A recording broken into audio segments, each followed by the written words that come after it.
तो कैंपर्स, मैंने इस वीडियो में 1BR मूवी का सेकंड पार्ट एक्सप्लेन कर दिया है। अगर आपने इस फिल्म का फर्स्ट पार्ट नहीं देखा तो अभी डिस्क्रिप्शन में दिए गए लिंक पर जाकर देख सकते हो। तो बिना कोई टाइम वेस्ट किए हम चलते हैं अपनी मूवी की एक्सप्लेनेशन की तरफ। तो अपने पॉपकॉर्न्स थाम लो एंड हियर वी गो।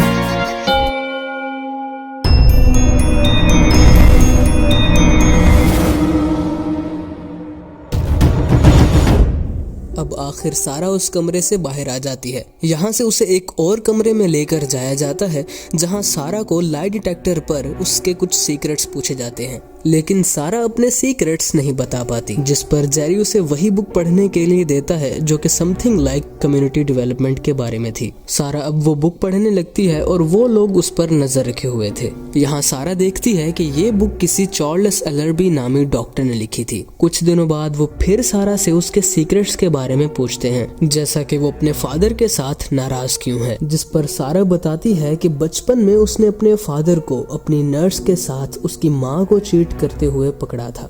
उसकी माँ इसी सोच में मर गई और उसके फादर अब उसी नर्स के साथ रहते हैं, लेकिन वो अपने फादर के साथ नहीं रहना चाहती। इसके बाद वो उससे पूछते हैं कि क्या वो इस कम्युनिटी का हिस्सा बनना चाहती है, जिस पर सारा हेजिटेट करती है। ब्रैन और जेरी उसे एक और मौका देते हैं। सारा कुछ देर और सोचती है और वो बुक पढ़ती है।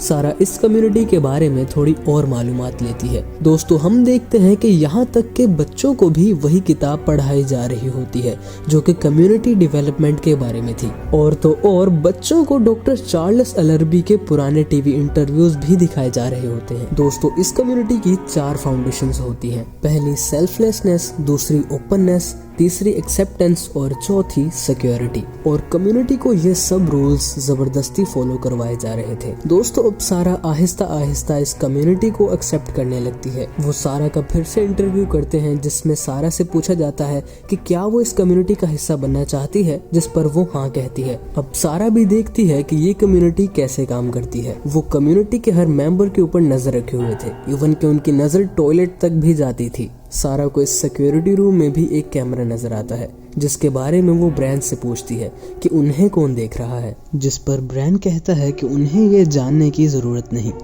इसी दौरान सारा देखती है कि एडिथ की हालत खराब है। वो सब एडिथ के रूम में जाकर उसे रेस्क्यू करते हैं, लेकिन यहाँ सारा कुछ और ही देखती है और हैरान रह जाती है। दोस्तों, वो सब एडिथ को उसकी मर्जी पर मार देते हैं। सारा के पूछने पर ब्रैन बताता है कि कम्युनिटी के पास एडिथ की देखभाल के लिए रिसोर्सेज नहीं थे, इसलिए उन्होंने उसे मार दिया और एडिथ की मर्जी भी इसमें शामिल थी। अब जैसा कि सारा इस कम्युनिटी से एग्री थी, इसे कम्युनिटी में वेलकम करने के लिए एक पार्टी ऑर्गेनाइज की जाती है जिसमें उसके कान के पीछे जलाकर कम्युनिटी का मार्क दिया जाता है जो सभी कम्युनिटी मेंबर्स को दिया जाता था। दोस्तों, यहाँ अब एक और हैरानकुन चीज होती है। दोस्तों, बिना सारा की मर्जी के लेस्टर और उसे हस्बैंड वाइफ बना दिया जाता है और हम साफ साफ देख सकते हैं कि सारा इसे दिल ही दिल में कबूल नहीं कर रही थी, लेकिन कम्युनिटी के खौफ में आकर उसे मजबूर होना ही पड़ता है। अब वो लेस्टर के साथ उसके रूम में जाती है जहां वो लेस्टर और उसकी वाइफ की फोटो देखती है। सारा लेस्टर से पूछती है कि उसके रूम का क्या होगा, जिस पर लेस्टर उसे कहता है कि वो रूम न्यू कैंडिडेट्स के लिए रख दिया जाएगा। यहाँ जेरी आता है और सारा को सिक्योरिटी रूम चलने के लिए कहता है।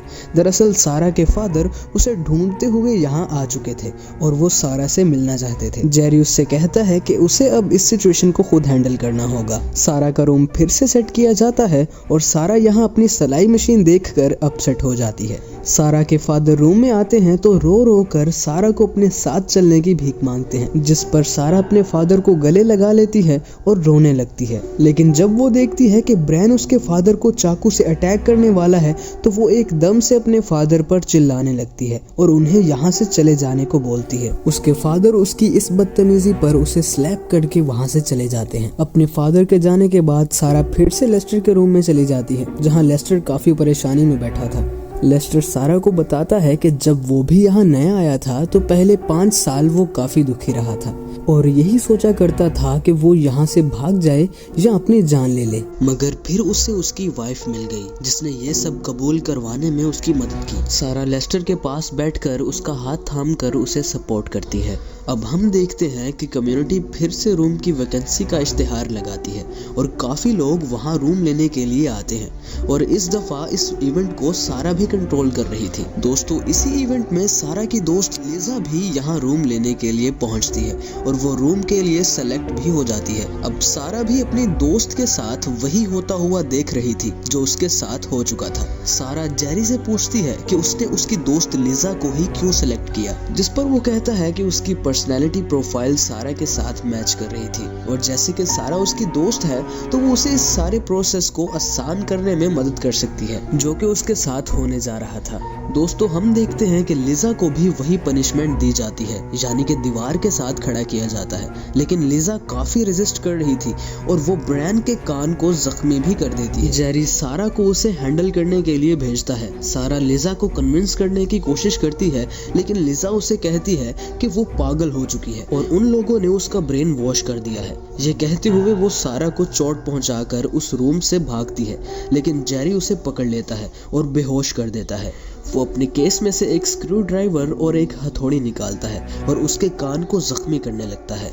जेरी वो स्क्रू ड्राइवर सारा को थमाता है और उसे लिजा के कान पर रखने का कहता है। सारा वो स्क्रू ड्राइवर लिजा के कान पर रखती है और जैसे ही जेरी लिजा का कान जख्मी करने लगता है तो लिजा चिल्लाकर सारा से कहती है कि सारा, ये तुम्हारी जिंदगी है और तुम्हारे अलावा इसे कोई कंट्रोल नहीं कर सकता। सारा के दिल में फिर से एक नई उम्मीद पैदा होती है। जेरी लिजा का कान जख्मी करने ही वाला होता है कि सारा वो स्क्रू ड्राइवर जेरी की गर्दन में मार देती है और लिजा को लेकर वहां से भागती है, लेकिन जेरी पीछे से लिजा को शूट करके उसे मार डालता है। सारा बहुत ही ज्यादा गुस्से में आकर जेरी पर अटैक कर देती है और उसे बहुत ही बुरी तरह स्टैब करके मार डालती है। जाते हुए वो अपार्टमेंट की डोर कीज और उसकी गन ले लेती है। यहाँ सारा देखती है कि जेरी के हाथ पर भी वही जख्म का निशान था जो उसके हाथ पर था और उसके कान पर कम्युनिटी मार्क भी था। तो सारा समझती थी कि जेरी इस कम्युनिटी का लीडर है, लेकिन वो भी उन्हीं की तरह एक आम आदमी था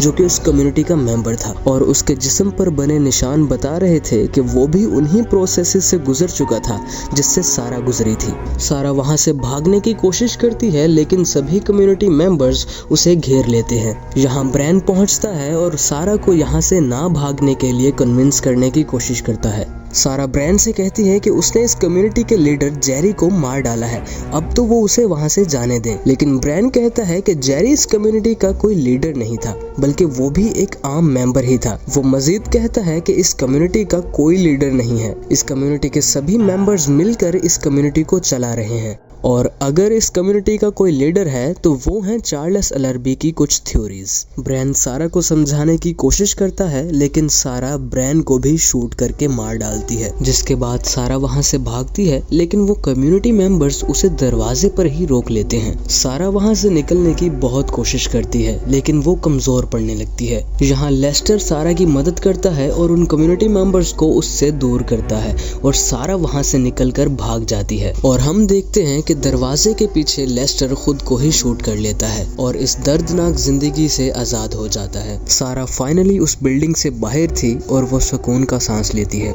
लेकिन यहाँ पर एक और ट्विस्ट आता है। सारा ये देखकर हैरान होती है कि उस एरिया की सभी बिल्डिंग्स के अंदर अलार्म बजने लगता है। अभी तक हमें ये लग रहा था कि सिर्फ वही बिल्डिंग जिसमें सारा रहती है इस तरह की एक्टिविटीज कर रही है, बल्कि इस एरिया में जितनी भी बिल्डिंग्स थी वो एक ही नेटवर्क के अंडर काम कर रही थी। मूवी के एंडिंग सीन में हम सारा को उन अलार्मिंग बिल्डिंग्स के दरमियान से भागते हुए देखते हैं और मूवी यहाँ खत्म हो जाती है। दोस्तों, ये था 1BR मूवी की एक्सप्लेनेशन का पार्ट 2। अगर आपने इसका पार्ट 1 अभी तक नहीं देखा तो नीचे डिस्क्रिप्शन में दिए गए लिंक पर जाओ या ऊपर आई बटन पर क्लिक करके वीडियो देख सकते हो। वीडियो अच्छी लगी हो तो इसको लाइक जरूर देना और मजीद इस तरह की वीडियोस देखने के लिए जाते हुए चैनल को सब्सक्राइब कर देना और बेल आइकन जरूर दबाना। अगर आप इस मूवी का सेंट्रल आइडिया जानना चाहते हो तो मैंने वो भी कमेंट्स में पिन करके रख दिया है। तो मुझे दीजिए इजाज़त और मैं मिलता हूँ आपको अगली वीडियो में।